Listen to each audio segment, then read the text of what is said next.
হযরত মুআজ ইবনে জাবাল রাদিয়াল্লাহু তাআলা আনহু থেকে বর্ণিত সহিহ বুখারীর 2461 নম্বর হাদিস। রাসূলুল্লাহ সাল্লাল্লাহু আলাইহি সাল্লাম সহ মুআজ রাদিয়াল্লাহু তাআলা আনহু বলেন যে আমি রাসূলুল্লাহ সাল্লাল্লাহু আলাইহি সাল্লাম সহ এক জায়গায় যাইতেছিলাম, সফরে ছিলাম। আমার হাওদা আর রাসূলুল্লাহ সাল্লাল্লাহু আলাইহি সাল্লামের হাওদা খুব কাছাকাছি, মানে উটের বাহন খুব কাছাকাছি। রাসূল সাল্লাল্লাহু আলাইহি সাল্লাম আমাকে বললেন যে হে জাবাল। আমি বললাম লাব্বাইকা ইয়া রাসূলুল্লাহ, আপনার খেদমতে আমি প্রস্তুত। অনেকক্ষণ চুপ। কিছু দূর পাওয়ার পরে আবার আল্লাহর নবী বললেন হে মুআজ।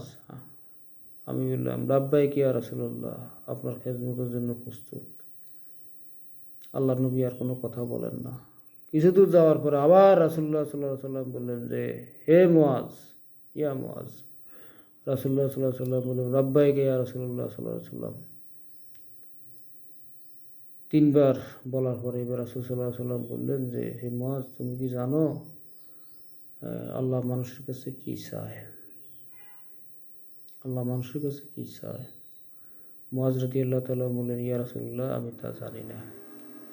আল্লাহ নবী বললেন আল্লাহর কাছে মানুষ চায় যে মানুষ যাতে আল্লাহর সাথে শরিক না করে, আল্লাহর সাথে কাউকে অংশীদারিত্ব না করে, আর মানুষ যাতে আল্লাহর ইবাদত করে। এবার আবার আল্লাহ নবী চলতেছেন হাওদায় করে।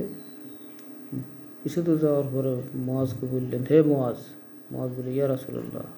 তখন মুআজ বললেন যে আল্লাহ নবী বললেন যে রাসূলুল্লাহ সাল্লাল্লাহু আলাইহি সাল্লাম বললেন যে হে মুআজ,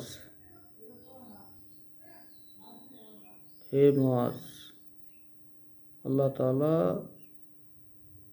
হক আদায় হইল। এখন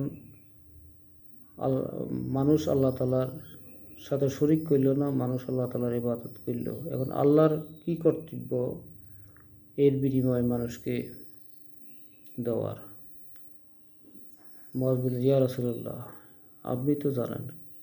তখন আল্লাহ নবী বললেন যে তখন আল্লাহর হক হইল যে আল্লাহ তাআলা মানুষকে ক্ষমা করা এবং জান্নাত দান করা। এই হাদিসে আমাদেরকে অবশ্যই বুঝতে হবে যে কোনোভাবেই আমরা আল্লাহ তাআলার সাথে শরিক করব না এবং আল্লাহর ইবাদত করব। বারাকাল্লাহু লানা ওয়া লাকুম। আসসালামু আলাইকুম ওয়া রাহমাতুল্লাহ।